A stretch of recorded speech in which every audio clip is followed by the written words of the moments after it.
আসল ষড়যন্ত্র ফাঁস।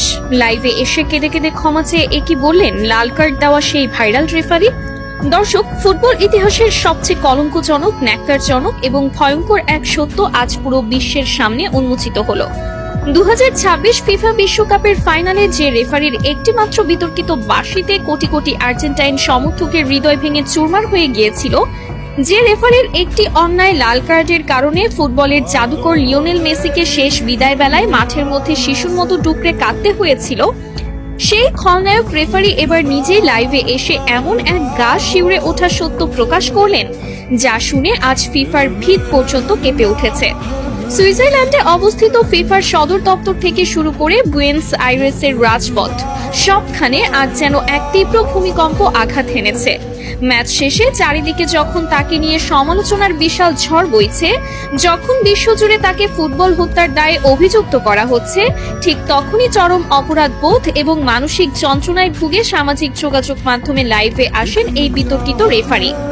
আর লাইভে এসে অঝরে কাঁদতে কাঁদতে তিনি পুরো ফুটবল বিশ্বের কাছে, বিশেষ করে লিওনেল মেসি এবং আর্জেন্টিনার কোটি কোটি মানুষের কাছে হাত জোর করে ক্ষমা চেয়েছেন। তার চোখ মুখ ছিল আতঙ্কে ভরা, চুলগুলো উস্কো খুস্কো এবং কণ্ঠ ছিল কান্নায় রুদ্ধ।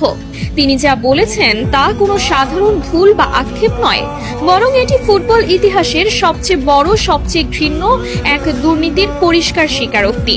রেফারি সরাসরি ক্যামেরার দিকে তাকিয়ে বুক ফাটা কান্নার সাথে বলেন, আমাকে ক্ষমা করে দিন, আমি যা করেছি তার জন্য আমি সারা জীবন নরক যন্ত্রণা ভোগ করব, কিন্তু বিশ্বাস করুন আমি নিরুপায় ছিলাম। আমাকে ওপর থেকে কঠোর নির্দেশ দেওয়া ছিল, যেভাবেই হোক স্পেনকে ম্যাচ জেতাতে হবে। আমি শুধু সেই নির্দেশ পালন করেছি মাত্র। রেফারির এই একটি মাত্র বাক্য মুহূর্তের মধ্যে পুরো বিশ্ব মিডিয়ায় দাবানলের মতো ছড়িয়ে পড়ে। সারা বিশ্বের ফুটবল বোদ্ধা থেকে শুরু করে সাধারণ ভক্তরা রীতিমতো স্তব্ধ হয়ে যান। তিনি আরো ভয়ঙ্কর সব গোপন তথ্য ফাঁস করে বলেন, ম্যাচের আগের রাতেই আমার হোটেল রুমে থাকা ল্যান্ডলাইনে একটি গোপন কল আসে। আমি ফোন তুলতেই ফিফার ভেতরের একটি শক্তিশালী সিন্ডিকেট এবং আন্ডারওয়ার্ল্ডের বেটিং মাফিয়াদের এক শীর্ষ কর্মকর্তা আমাকে পরিষ্কার ভাষায় হুমকি দেন।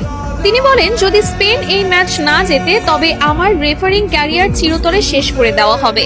শুধু তাই নয়, তারা আমার স্ত্রী এবং সন্তানদের ঠিকানার কথা হুবহু উল্লেখ করে তাদের জীবনের ওপরও বড়সড় ক্ষতি করার হুমকি দিয়েছিল।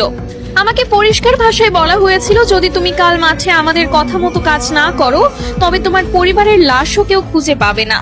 ইউরোপিয়ান ফুটবলের ওই কালো টাকার সিন্ডিকেট কোনোভাবেই মেনে নিতে পারছিল না যে লাতিন আমেরিকার একটি দল টানা 2 বার বিশ্বকাপ নিয়ে যাবে। আমাকে